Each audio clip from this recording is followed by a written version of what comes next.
இது அந்தரங்க சுருதி 2025 தமிழ் டப்பில் யூடியூப்பில் வெளிவந்த ஒரு ஆந்தாலஜிக் மூவி. இந்த படம் ஏற்கனவே 2023 வெளிவந்துருச்சு.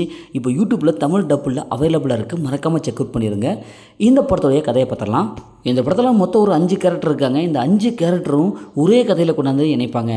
ஒருத்தர் மிகப்பெரிய ரவுடி ஆகணும் அப்படின்னு சொல்லிட்டு அதனுடைய அப்படியே வாழ்க்கை பாதையில் பயணிச்சுட்டு இருப்பாங்க. இன்னொருத்தர் மிகப்பெரிய ஒரு பணக்காரராக இருப்பார். தன்னுடைய ஒய்ஃபை சந்தேகப்பட்டு இருப்பார். அதனால் தன்னோட ஒய்ஃபை கண்காணிக்கணும்னு சொல்லிட்டு அந்த ரவுடி ஆகிறவங்க இருக்கிறாங்க இல்லையா, அவங்கக்கிட்ட தன்னோட ஒய்ஃபை கண்காணிக்க சொல்லிட்டு இருப்பாங்க. இன்னொருத்தர் லவ் பண்ணிட்டு இருப்பாங்க. அவங்களுக்கு கல்யாணம் நிச்சயமாயிரும். தன்னுடைய லவ்வரை தேடி சென்னை போவாங்க. அப்படி சென்னை போகப்போ ஒரு காரில் போவாங்க. அதே காரில் தான் அவங்க பொண்ணு பார்க்குற வரவங்களும் இருப்பாங்க. இப்படி ஒரு கதை போயிட்டுருக்கோம். இன்னொருத்தர் ஒரு பெரிய தன்னுடைய சொந்த ஊரை விட்டுட்டு சென்னைக்கு வந்து கார் ஓட்டிகிட்டு இருப்பார்.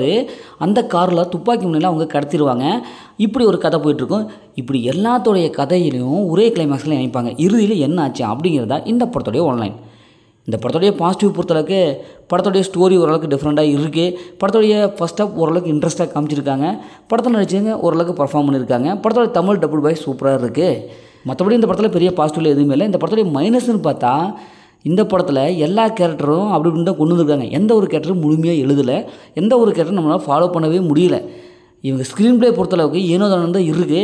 எல்லாமே இருக்குது. எல்லா விதமான ஆக்டிவிட்டீஸும் இருக்குது. ஆனால் எமோஷ்னல் அந்த ஃபீலில் ஒரு படம் பார்த்த ஃபீலே இல்லை.